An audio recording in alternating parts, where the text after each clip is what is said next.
السلام عليكم، نلتقي كالعادة في النادي الأدبي طبق سفير. اليوم غادي تكون عندنا الشرف نتلاقاو مع منال زاهية بن شوك باش نتكلموا على إصدارها الجديد اللي هو رواية un roman sous le titre de Sans l'ombre d'un roman. Mais avant de parler du livre, on va parler de notre jeune autrice aujourd'hui, Menel. Donc Menel est née à Mostaganem le 19 décembre 2000. Elle suit des études en pharmacie en ce moment à la faculté d'Oran. Musicienne depuis son jeune âge, journaliste dans la presse écrite et dans la télé nationale, modératrice et animatrice d'événements culturels, scientifiques et j'en passe. Et maintenant, autrice. Elle a publié son premier roman, Sans l'ombre d'un roman, chez les éditions Daliman en 2023. مرحبا بك منال. Merci beaucoup, merci pour l'invitation, c'est vraiment un plaisir et c'est un honneur, merci beaucoup. Tout le plaisir est pour nous. Donc avant d'entamer la rencontre pour parler proprement du livre, نهضر عليك نسقسيك انت نعرفك انت. Allez-y. Manal, je sais que tu as un parcours assez riche, tu es une personne très très dynamique, tu es une personne polymate, comme on pourrait le qualifier, une personne qui maîtrise plusieurs domaines à la fois. Comment t'es venue l'idée d'être écrivaine, autrice? D'accord. Donc, pour répondre à cette question, je dirais qu'avant d'être musicienne, avant de faire de la pharmacie, avant de faire quoi que ce soit, j'ai toujours rêvé d'être écrivaine. Ça a été mon premier rêve, ma première ambition dans ce monde. Je veux dire, dès que j'ai commencé à avoir des rêves, ça a été mon premier rêve. Voilà, écrire un livre, écrire des livres. Et j'ai fait en sorte tout au long de ma vie de ne jamais oublier ce rêve-là et de toujours m'en rappeler. Qu'importe ce que je pourrais faire ou ce que je ferai, ça sera toujours ce qui m'anime le plus au monde. Écrire, voilà. Je ne pourrais qu'être admiratif face à ce parcours. Encore plus quand j'apprends que ce rêve est né il y a bien longtemps. Bien que Manel, elle écrit depuis quelques années, alors que non. J'imagine que cette idée a germé depuis longtemps. Par la suite, il y a eu l'expérience de ce roman-là. Je sais que ça fait un petit moment que tu as fait. Il est paru en 2023, octobre 2023, mais la rédaction et l'idée, elle date depuis un moment. Est-ce que tu peux en parler à le point? Oui, elle date du Ramadan 2020, en plein Covid-19. Donc nous étions confinés. Il y avait beaucoup de peur, beaucoup de terreur, beaucoup d'incertitudes. C'était vraiment le chaos, on va dire, dans le monde entier, surtout les premiers mois du Covid-19. On ne savait pas comment ça allait se terminer, si ça allait se terminer un jour, justement. Et c'est dans ces moments-là de solitude où chacun s'est retrouvé renfermé, même avec nos propres parents, avec nos propres proches. Au sein de la même maison, chacun s'est retrouvé face à lui-même, finalement. Et quand je me suis fait face, quand je me suis retrouvée face à moi-même, j'ai compris qu'il était temps. C'était le moment ou jamais de commencer ce roman dont j'ai toujours rêvé. J'ai commencé. Voilà. Est-ce que l'idée est apparue au moment du Covid ou bien la rédaction ou bien le travail proprement parlé sur le roman Alors, quand on a été enfermés, déjà quand on nous a dit en premier que ça allait durer un mois, j'ai dit bon, c'est bien un mois, on va être confinés, je vais pouvoir écrire. J'ai commencé une histoire toute autre. Donc ça parlait de musique, ça parlait d'une pianiste qui avait perdu un peu le goût à la vie, qui avait fait une grosse dépression. Et en plein Covid, j'ai reçu une terrible nouvelle. Donc en plein Ramadan justement, il y a eu une amie qui a perdu sa mère en plein Covid. Et cette amie était à l'étranger, elle n'a pas pu rentrer pour enterrer sa mère et ça m'avait beaucoup affectée. Et là, je me suis dit, mais ils sont combien à ne pas être rentrés? Ils sont combien à ne pas avoir pu enterrer leurs proches, à ne pas avoir pu accompagner leur dernier souffle? Ça m'avait beaucoup affectée. Parce que voilà, c'est un drame qu'on n'a pas pu venir, qu'on n'a pas vu venir justement. C'est un drame qui est passé assez inaperçu. Toutes ces personnes-là qui ont souffert à l'étranger et qui n'ont pas pu être là.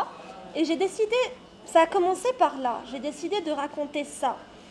Donc ça a commencé par ce désir de raconter cette peine-là qui est commune à plusieurs personnes. Et finalement, la magie de l'écriture, la magie de l'imagination, je dirais, j'ai commencé à créer ce personnage qui est Adam. Et finalement, ce récit-là, cette petite anecdote, c'est devenu un événement. Vous avez lu le livre, donc vous savez que ça ne parle pas que de ça. C'est devenu un événement parmi les livres parmi l'histoire du livre, pardon. Pour parler d'événements, j'aimerais bien savoir un peu ton expérience. Je me permets de te tutoyer. Ah, allez-y. Ton expérience aussi, là, donc le Salon international du livre à Alger, cette première expérience, ce premier contact avec les lecteurs, ce premier, on va dire, c'est une fête. Je pourrais qualifier que c'était une fête. Incroyable. Donc, pour l'anecdote, j'avais prévu de signer le livre le 27. Donc, il y avait une affiche, il y avait des annonces, Le 27 etc. Le 27 octobre. Et je suis allée un jour avant aussi là. Je suis allée le 26. Et là, mon éditrice m'a dit, bah, vas-y maintenant. Et j'ai dit, non, mais c'est pour demain. Elle m'a dit, non, va t'asseoir. Et c'est incroyable ce qui s'est passé. Il y a eu, je ne saurais l'expliquer, il y a eu beaucoup de personnes qui sont venues justement à cet instant T. Beaucoup de personnes se sont arrêtées au stand et m'ont dit, vous avez écrit un livre, mais vous êtes jeune. Et ça parle de quoi? Et ça a commencé de là. C'est incroyable, rencontrer des personnes qu'on ne connaît pas, partager leur sourire, partager leurs pensées, le temps d'une discussion et faire cette première dédicace. Je me souviens de la toute première. C'était pour l'écrivaine Madame Filla Andalousia. Oui, Voilà, qu'on salue par la même et occasion. elle a été incroyable en fait. Elle a compris que c'était mon premier livre. Elle a compris que c'était la toute première fois que j'étais face comme ça au lecteur. C'est un moment unique. Et elle est venue à côté de moi, elle a commencé à dire, elle a écrit son premier livre, venez. C'était trop gentil, c'était incroyable, on a beaucoup discuté du livre. Et de là, je crois que j'ai signé 10 livres en une demi-heure. C'était magique, c'était magique. C'était vraiment... Et c'était pas prévu, justement, c'était un moment comme ça, volé à la vie, c'était un moment pur de bonheur, voilà, c'était merveilleux. Et ce n'est que Franchement, le le début, 26, c'était merveilleux. Officiellement, ça a été le 27, mais officieusement, c'était bien le 26. Et là, c'est le mec, merci beaucoup. Donc, pour parler du livre, c'est l'histoire de Adam, c'est le personnage principal du livre. Il retrace un peu sa vie de son enfance jusqu'à ses 40 ans, un peu comme un flashback où il raconte ce qu'il a vécu dans sa jeunesse avec ses parents, dans le milieu scolaire, par la suite universitaire, jusqu'à son arrivée à... Je ne vais pas parler avec plus de détails, mais bon. Ce qui me ramène à la question suivante. Adam. Connaissons l'histoire du livre. Adam, ça parle d'un jeune homme, d'un homme. Par contre, on retrouve quelques éléments qui font peut-être penser que c'est un récit autobiographique. Est-ce que c'est le cas ou non? Oui. Donc, cette question est revenue à maintes reprises. Il y a beaucoup de lecteurs également qui m'ont posé cette question. Est-ce que Adam, c'est moi finalement? Alors, si je devais répondre par un oui ou un non, ce serait non. Mais la question n'est pas aussi simple que ça. Je veux dire, en tant qu'auteur, on ne peut se détacher totalement du personnage. C'est juste impossible. On aura beau écrire au masculin, raconter des faits nouveaux, mais il y aura toujours une infime part de vérité qui sera présente entre les lignes ou pas. Et ce n'est pas mon histoire, ce n'est pas mon vécu, ce ne sont pas mes blessures, mais il y a d'une certaine manière quelque part de vérité dans l'histoire d'Adam. Ne serait-ce qu'un personnage, qu'une anecdote qui n'appartient qu'à moi. Et ça sera, je pense que ça sera toujours mon secret d'auteur. Voilà. Il y en a qui comprendront, d'autres pas, mais ça sera mon secret d'auteur. Ce qui est à moi ou ce qui ne l'est pas, je pense que ça doit rester confidentiel. Mais dire qu'Adam c'est moi, non, donc, ce ne l'est pas. Donc pour répondre bien à la question, c'est un récit de fiction, inspiré de quelques éléments qui ont un rapport avec ce que tu as vécu au quotidien, on va dire. Voilà. Et tout d'abord, juste pour illustrer, enfin bien répondre à cette question, je n'ai pas 40 ans. Je veux dire, tout ce qui a pu se passer après les 20 ans d'Adam ne m'appartient pas. Ce n'est pas mon vécu, ce n'est pas... Ces événements-là ne me sont pas arrivés. Je ne suis pas allée en récit. Et là, non, ce n'est pas moi. Ce n'est pas un récit autobiographique. C'est vrai que ça peut prêter à confusion, notamment quand on lit la première partie, parce que ça parle d'un enfant. Les descriptions sont assez personnelles, mais non, ça n'a pas été mon enfance. Donc voilà qui est bien clair. Ouais. Après avoir lu le livre, j'ai décelé quelques points, quelques phrases qui reviennent souvent parmi lesquels on retrouve cette notion, cette réflexion qu'un des personnages du livre donne comme un conseil à Adam, ne t'acharne pas sur le destin. Ça revient souvent. Pourquoi avoir choisi de suivre cette voie-là? Alors, le personnage, c'est bien le père. Mhm. Et également, le choix du personnage n'a pas été anodin. C'est bien le père qui va dire à Adam, ne t'acharne pas sur le destin. Et c'est une phrase qui va revenir tout au long du roman. C'est une sagesse, une philosophie de vie, un avertissement, un remords qui va revenir encore et encore hanter la vie d'Adam. Et là, je laisse la réflexion à chaque lecteur. C'est aussi l'une des morales du roman. Laisser la réflexion au lecteur de savoir si oui ou non, d'une certaine manière, Adam s'est acharné sur le destin ou pas. Et ça peut varier d'une personne à une autre. Là, je commence à avoir des retours.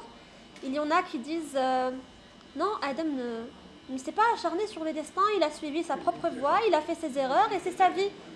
Et d'autres me disent non, d'une certaine manière, il n'a pas accepté son destin et il s'est acharné afin de le forcer et il a fini par perdre bien des choses dans sa vie.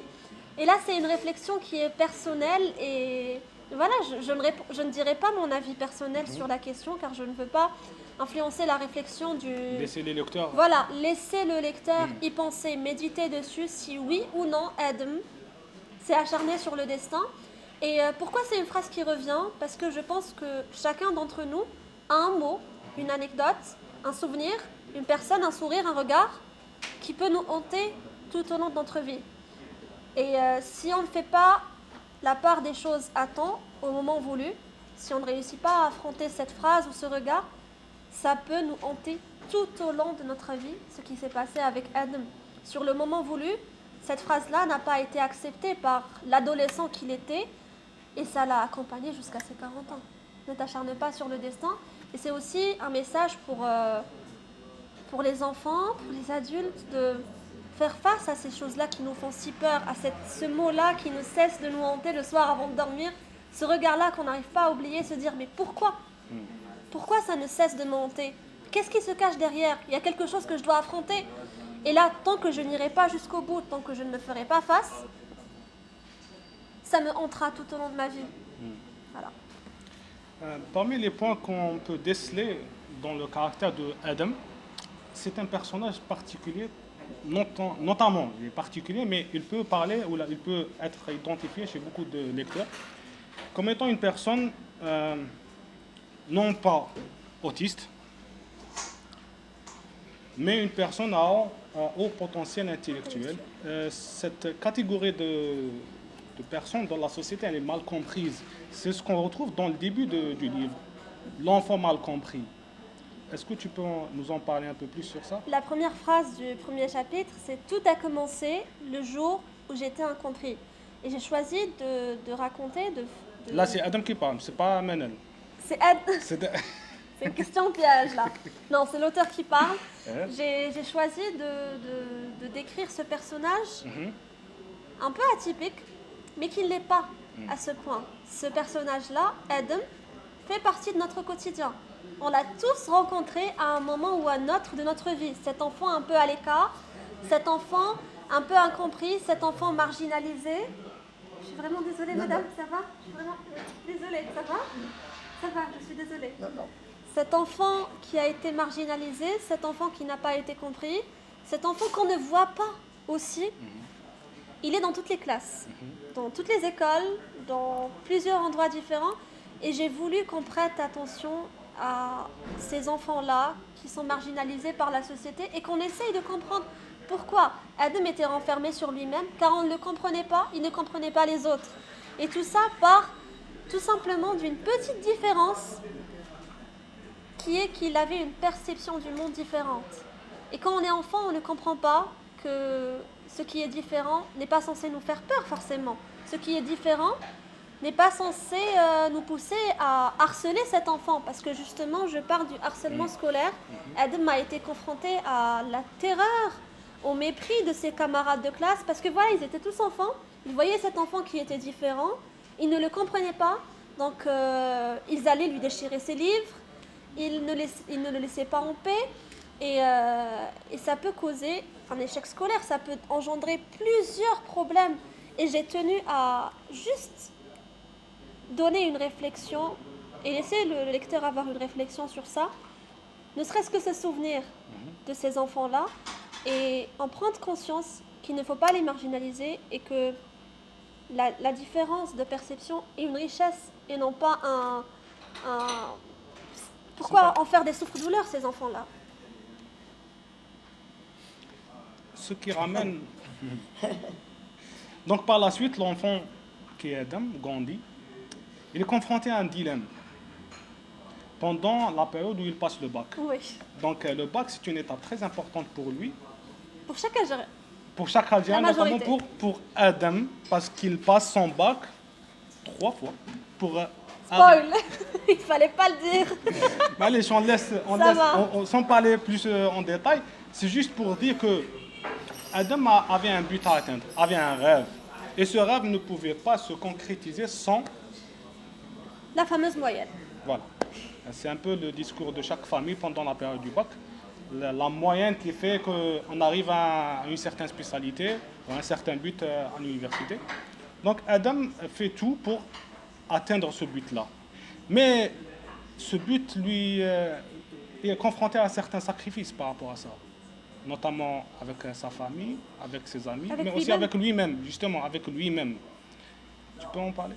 La khalo lecteur... Non, juste, je tiens à souligner que j'ai tenu à parler du bac car c'est un problème qui a touché spécialement ma génération, je dirais. Car ce problème de moyenne, je crois qu'il n'existait pas autant par le passé. Là, les moyennes se resserrent. Ça peut se jouer à une simple virgule, à 0,01 ou 0,02 et on a tout un rêve qui s'effondre. On a toute une carrière qui est abandonnée à cause d'une moyenne. Et justement, j'ai fait en sorte que Adam n'ait pas abandonné ses rêves. Et justement, le message, il peut être compris différemment. Mais le message que j'ai voulu faire passer, c'est de se battre pour ses rêves. Ne pas laisser une moyenne déterminer ce qu'on fera ou pas de notre vie. Ne pas laisser une note déterminer dans les deux cas. Dans les deux cas, là, j'ai exposé deux cas de figure où Adam n'avait pas la moyenne requise pour faire ce qu'il voulait. Et son amie qui avait la moyenne requise largement pour faire ce qu'elle voulait, mais elle était confrontée au choix de la société. Et là, c'est un message qui me tient énormément à cœur en tant que Manel qui a... Ça, c'est personnel, voilà. En tant que Manel qui a 22 ans, j'ai été confrontée à ça. Et j'ai voulu faire part de ce problème-là, de notre société, de ce problème générationnel face au bac. Et inciter les jeunes, justement, les jeunes de ma génération, à aller jusqu'au bout et à faire ce qu'ils veulent vraiment. Se battre pour ce qu'ils veulent vraiment, pour la vie qu'ils veulent eux mener, et non pas la société, et non pas la moyenne. Voilà. C'est dur, c'est un débat qui est très compliqué. Je suis sûre que chaque personne peut avoir un avis différent sur la question, sur le bac. J'ai juste lancé la réflexion sur ce point-là, et j'ai fait en sorte que Adam se soit battu pour son rêve, pour devenir ce qu'il deviendra par la suite. Je laisserai au lecteur Donc, découvrir. sans plus, on laisse l'occasion au lecteur de connaître les détails de ce récit-là. Donc, je vous invite à lire Sans l'ombre d'un remords. Par la suite, j'espère qu'il y aura un débat pour parler de certains points avec les lecteurs. C'est le but, Oui, justement, c'est le but, c'est l'occasion. c'est l'occasion. Maintenant, on va parler d'autres points, notamment le style de l'écriture, où là, le point, comment une jeune autrice, une jeune femme, écrit sous, on va dire, le chapeau d'un personnage masculin. Quelle a été la difficulté ou la facilité dans ce travail-là? Vous savez, on m'a posé cette question et je n'ai pas rencontré de difficulté. Apparemment, l'idée générale, l'idée préreçue, c'est que c'est dur de se glisser dans la peau d'un autre genre. Et pourtant, ça n'a pas été le cas. Peut-être que ça a été... Je veux dire, j'ai directement écrit avec la première personne du singulier au masculin. Ça s'est fait spontanément et peut-être que d'une certaine manière, j'ai essayé de m'éloigner de ma personne et que choisir un personnage masculin, ça m'immunisait. J'ai perdu le mot, excusez-moi. quand cette question d'autobiographie, ou je ne saurais vous dire, mais ça s'est fait spontanément. J'ai commencé à écrire dans la peau d'Adam sans y réfléchir deux fois. Dès que j'ai commencé à écrire, c'était... La première phrase n'a jamais changé, même au cours des réécritures, c'est tout a commencé le jour où j'ai été incompris. L'histoire a toujours été un petit garçon, il n'a jamais été question d'une petite fille. Et voilà. Je ne sais pas pourquoi l'idée préreçue est dans ce sens-là, je ne saurais vous dire. On le saura plus tard, peut-être. On le saura peut-être plus tard, oui. En parlant de l'écriture ou du travail de la rédaction, aujourd'hui nous sommes à Hun Coffee Shop. Donc Oui. on remercie encore une fois M. Halim. Halim qui nous a accueillis chez lui dans son établissement. Donc ce lieu et surtout cet endroit précis n'est pas anodin. Il a bien une signification Oui. pour le livre. Donc je te laisse en parler par rapport à ça. Donc l'histoire a vu le jour il y a 3 ans. Le café a ouvert ses portes il y a plus d'une année. Ils ont fêté leur premier anniversaire il y a peu de temps. Et c'est un endroit qui m'a beaucoup inspirée, beaucoup motivée, parce que c'est calme, c'est très beau, c'est très inspirant et j'ai trouvé un peu... c'est un endroit qui a laissé libre cours à mon imagination. Et cette place où je suis assise, c'est exactement là où je restais des heures. Je veux dire, quand je dis des heures, je pouvais rester toute la journée assise ici, à réécrire un chapitre, à imaginer une autre scène. Et je me souviens que le dernier chapitre, je l'ai écrit là-bas, sur ce fauteuil-là. Et j'ai eu cette petite pensée-là, pour la petite anecdote de vous à moi, c'est que je me dis non mais un jour il va finir par me renvoyer. Parce que je restais des heures, quand j'étais plongée dans le roman, je pouvais rester des heures et des heures à écrire sans m'en rendre compte et je pouvais venir à 13h et ressortir à 20h. Et c'est un endroit qui m'a beaucoup inspirée, on se sent à l'aise, on se sent chez soi. Et je remercie Halim d'avoir créé cet endroit-là à Mostaganem. Je crois que le deuxième sera également écrit ici, au même endroit, ça m'a porté chance. Sans doute. Ça m'a porté chance et voilà, en tant qu'auteur, il y a toujours des endroits, des moments où on se sent à l'aise. Et c'était voilà, très tôt le matin, le vendredi après-midi, voilà, où j'aimais beaucoup rester ici et ça m'inspirait beaucoup. C'est un peu la tradition des auteurs. Ils ont des endroits fétiches là où ils écrivent. Oui. Il y a beaucoup de noms célèbres qui ont des cafés, des restaurants ou peut-être des endroits emblématiques. Là, Menel a son petit coin chez Hun. Il y en a 2, c'est ma chambre et Hun. Voilà. Il faut bien le préciser. Il faut bien le préciser. Donc voilà, Il y en a j'espère qu'il y beaucoup. aura d'autres occasions pour travailler ici. Avant de passer à une autre question, j'ai envie de... Malheureusement, enfin heureusement,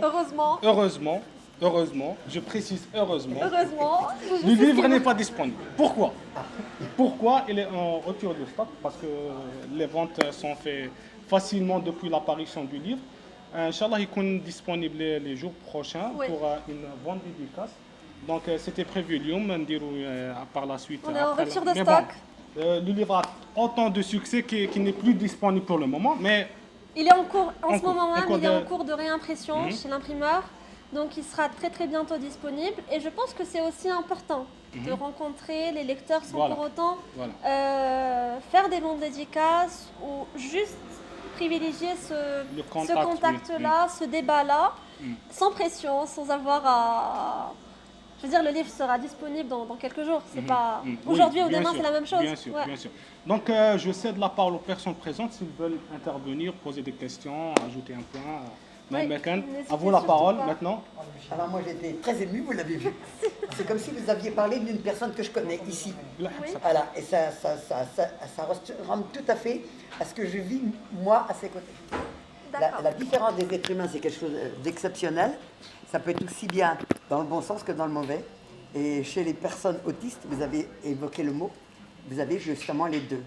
Dans un être humain, vous avez, pour ce que j'en ai vu et compris par moi-même, 2 personnages en un seul. Le bon, magnifique, et le mauvais, invivable. C'était pour ça, mon émotion, elle était là. Vous avez parlé de quelqu'un de proche pour moi. Voilà. Ça, je voulais vous le dire. Je ne savais pas que j'étais venu pour ça. Pour entendre ça. Parce que ça apporte de l'eau à mon moulin. Ce que je vis dans la découverte de la personne dont je vous parle, que Mohamed connaît un peu, qui a vu l'autre jour une certaine approche, on s'est regardé, j'ai dit là, on n'y va pas. Et il a fait un signe, voilà. J'en ai parlé un petit peu tout à l'heure, ce qui m'a raccompagné à pied, sur les quelques mètres qu'on a parcourus ensemble, j'ai pu déjà aborder ce sujet. Voilà mon émotion. Pourquoi? Vous avez parlé de quelqu'un que je connais et qui est concerné par ce que vous dites. Je lui souhaite tout le bonheur du monde et j'espère qu'il se porte bien. Ben oui et non. Oui et non. Voilà. Et ça, je pense que c'est ingérable. Et je suis venue en Algérie pour comprendre et voir si on pouvait faire quelque chose. Je crains fort. On garde espoir. Exceptionnel On ce garde qui se passe avec vous là. L'échelle de ma vie, invraisemblable. Aucune rencontre n'est fortuite. Voilà, voilà. Il y a toujours un message Je le derrière, comprends. il y a C'est toujours de la un... folie. Faut Voilà. oser, hein. Osons. Allons-y. Merci madame. Voilà, on ne lâche rien. Merci Ouais, madame. voilà. Voilà. Une autre intervention, s'il vous plaît. N'hésitez pas. عذروا اللي بغى يهضر تفضل.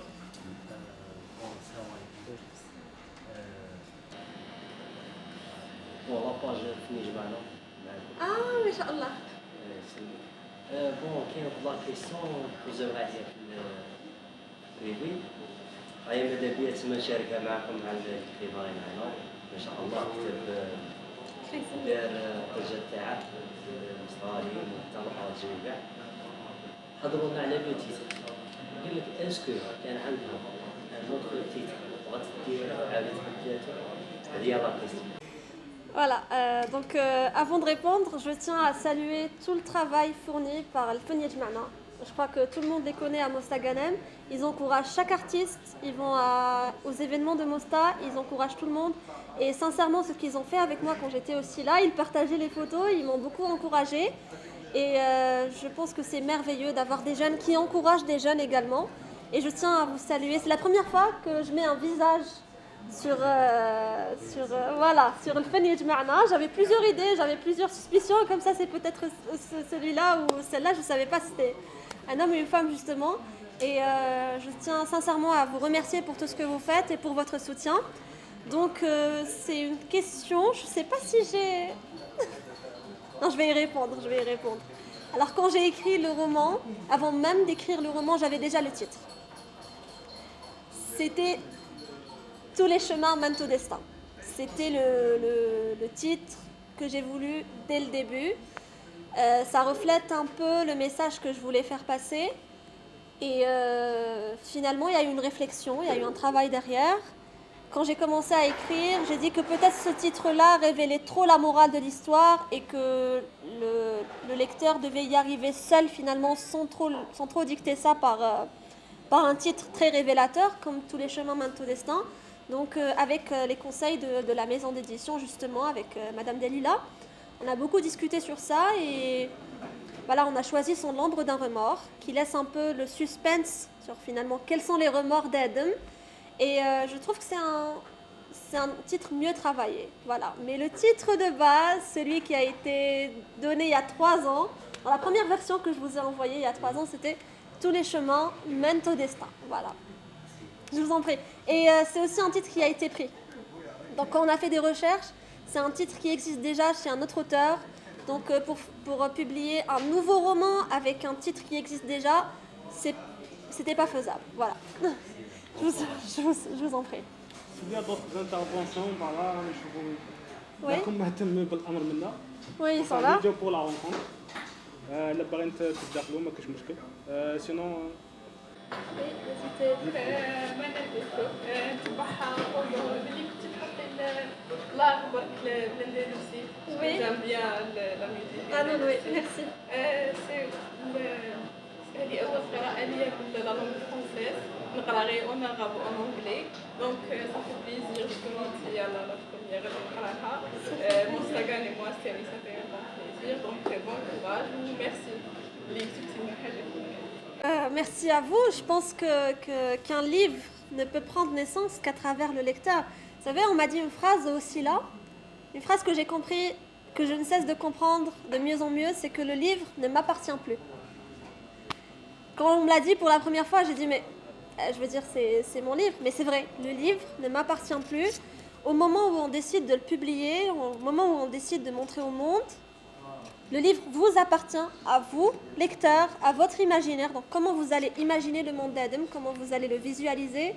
Et c'est grâce à vous qu'il va vivre. Je veux dire, mon travail est terminé le jour où j'écris fin.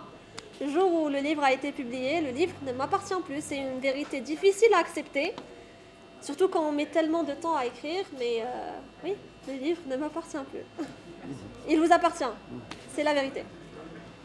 Donc s'il n'y a pas une autre intervention, j'ai une dernière question Oui. de conclure, si tu le permets. Je crois qu'ils... Oui, ils ont لا dit... سيدي ما كنتش قريت انا ما شغل Non, non, non, non, non, non, non. dernière question Oui. question banale تاع تفضل. donc Alors, vous avez une question? Oui. Elle avait une question. لا نسقسيك على البروسيس ديال الكتابة. ديجا قلتي جو بونس 3 ans à longueur pour assembler كاع الترافاي. Oui. C'est vraiment pas facile. Je veux dire, c'est une très très très très belle expérience. Mais pour ma part, ça a été difficile d'y mettre un terme.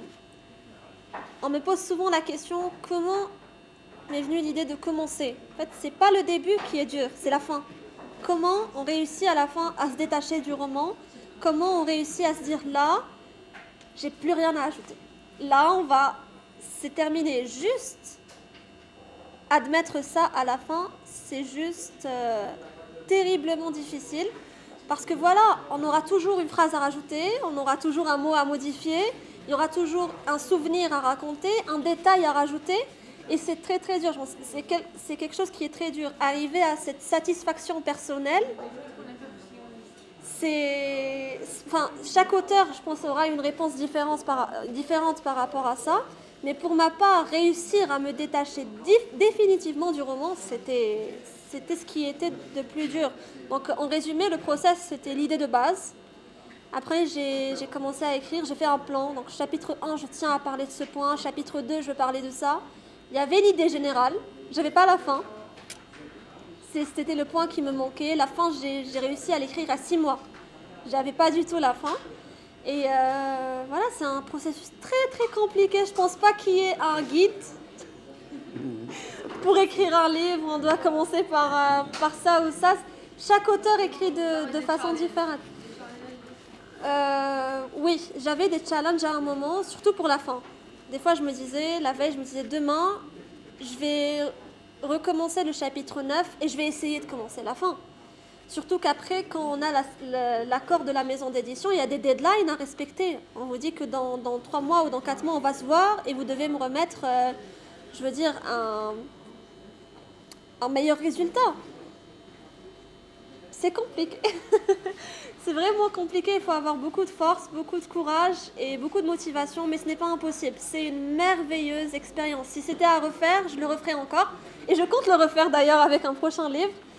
Tous ces challenges, tous ces moments de doute, tous ces moments de joie, tous ces moments de satisfaction, de libération, c'est une expérience humaine qui est très très belle. C'est-à-dire avec tout ce qu'il y a de bon, tout ce qu'il y a de mauvais, c'est surtout une expérience humaine. Parce qu'on donne vie à une histoire, à un personnage.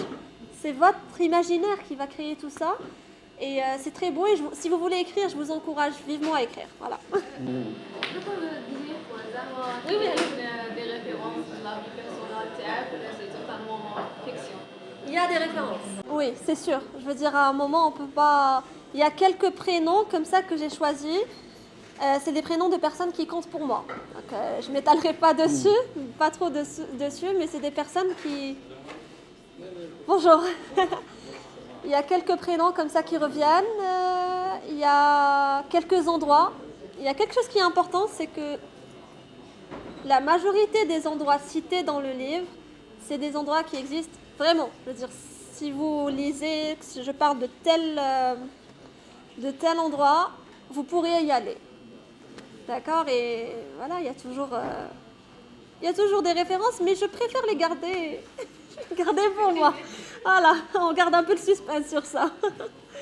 Voilà. Si vous avez d'autres questions, il y a une personne qui a lu le livre. Je sais qu'elle a lu le livre. Bonjour monsieur. Ça va? J'ai eu un retour très touchant de la part de cette personne et j'aimerais bien avoir votre retour si vous avez des questions. Parce que c'est l'un des plus beaux retours, des plus touchants que j'ai reçus Ouais, je l'ai. تفضل ابدا Je l'ai lu, oui. Bonjour. بونجور انا فرونسي شويه Allez-y. نقرا بصح Allez-y.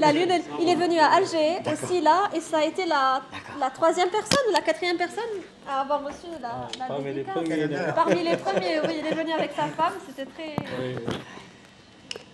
Oui. بون لو ليفر كان شباب بزاف شغل دي زعما لا بروميير باج كنت تري اتاشي بلو ليفر تاعي كملتها في 2 جور شغل جامي زعما فيه كتاب شغل زعما مداري نطول شويه اون سيمين ولا هكذا Oui. مي اون 2 جور زعما كنت لو دوزيام جور كنت في لا بيبيوتيك Je sais. حاط حدايا بابي المشوا قاعد نبكي هكا الشاب قاعد تمك ما دوكش نشد لي لاب تاعي قاعد نقرا هكا ومن بعد سيرتو من هكا من بعد يشوف لا ميزون هكا من لو ديسي دو سون بابا Il faudra انا قاعد نتمشى هكا ونتخيل هكا بالنعود ليك. ما قراوش Non, ماشي كامل قراو. من قلت كيت صح بلا ما تهضر على لي ديتاي كيفاش بان لك لو ريسي بارابور اون بيرسون تخرج كتابها بور لا بروميير قلت هذا لها غدا كاع اللي في قلبك. جوستومون قلت لها رسلت لها باريمي هي شغل حتى الشاهد اينامي كيف؟ زعما شغل اينامي معايا شغل ما قلت لها ما كانش على بالي بلي عندك زعما شغل ما كنت حاس دونك صح قلت لي بلي تعرفها قلت لك ما كانش على بالي بلي زعما شو عندها حتى كيقولوا تعبير لا طالون لو طالون كيفاش ما عندهاش هذه لا ما انا نعرفهاش نعرفها غير هكاك شغل تاع تما انت كنت تعرف دوطخ زاسبي عليها ما كانش على بالك بلي عندها عندها معانا اختي انت ميوزيسيان هي بيان نعرفها هكا زعما كوتي ميوزيك وكاع بصح لو طالون تاع ليكري الوغ كو قالت لنا باللي ليكريتور كانت هي الأولى. هي كانت الاولى بارمي لي زونفي تاعها الاولى افون لا ميوزيك افون لي زوتر اكتيفيتي Et l'histoire, la trame de l'histoire. Enfin, là, je commence à poser des questions que c'est pas, je devrais pas en poser. Mais son retour m'a réellement beaucoup touchée. Il m'a écrit un mail. Après, j'ai pas réussi encore à répondre. Ça m'avait beaucoup marqué de savoir que ça ait pu avoir cet impact-là. Et j'essaie de répondre parfois et je trouve pas assez de mots parce que ça m'a انا beaucoup. حسيت شي الايميل هو قلت Non, non, ça m'a beaucoup touchée. C'est le premier retour que j'ai reçu. Vous savez, c'était le premier mail que j'ai reçu et c'était très touchant. Oui. Merci, Najib. Ça, avant de conclure, Oui, s'il n'y a pas d'autres interventions. Islam. Oui. معليش Non, juste par rapport au débat, si vous avez des je suis obligé questions. حتى نقراو باسكو غادي نقراو تفضل. Oui, C'est vous bon pouvez Ça. poser n'importe quelle Bref. question. Donc, la dernière question, c'est par rapport au futur. Quels sont tes futurs projets, on va dire, de matière livresque? Voilà, je pense que quand on écrit un premier livre, on ne peut plus s'arrêter. Oui, c'est très beau, c'est une très très belle expérience. Et oui, attendez le deuxième, Inch'Allah. Sans l'ombre d'un roman. Sans l'ombre d'un remords, sans l'ombre d'un doute. Et... Oui, oui, oui. Attendez le deuxième. Inch'Allah. Oui. Donc, je vous invite à lire Sans l'ombre d'un remords de notre autrice Amalal Zahia Benchouk, publié chez la maison d'édition d'Aliman. Donc, لا كاينه معليش Non, ما allez-y, حبسناش allez-y. تفضل انا جينا باش نهضروا معليش تفضل Alors, la couverture, tout ce qui est impression, etc., c'est la maison d'édition. D'accord. وثاني il faut lire pour comprendre la signification, Voilà. la titrologie et le thème, on va dire, تاع la couverture. لو تيتر تفهم ملي تقرا Voilà. Jusqu'au Donc, dernier mot. هذو les détails, il faut le lire. Donc, ما نسبويلوش Ouais. les événements. Donc, c'est au lecteur de découvrir tout ça. Donc, je pense que nous avons le point final. مازال هذه c'est juste من بعد كاين il y aura d'autres occasions بالك s'il y a possibilité de refaire un débat avec les lecteurs من يكون le livre disponible. Donc, heureusement que le livre ماشي معنا اليوم parce que راه en rupture de stock mais غادي يكون disponible le prochain jour inchallah Oui. avec une vente dédicace. نتلاقاو ان شاء الله في d'autres événements avec les invités ou les personnes présentes avec nous. ما بقى لي نقول لكم السلام عليكم. مع السلامة. Merci beaucoup.